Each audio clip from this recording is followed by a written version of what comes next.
எந்த காலிங்கனும் அவளை சிலை வடிப்பான், எந்த புலவனும் அவளை பாட்டில் வைப்பான்.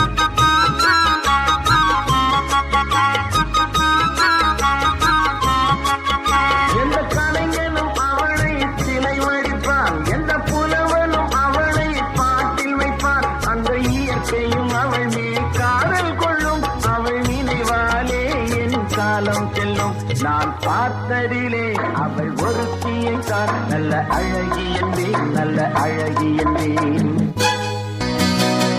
இடையோ இல்லை இருந்தால் முல்லை கொடி போல் மெல்ல மழையும், சின்ன குடை போல் விரியும் இமையும் விழியும் பார்த்த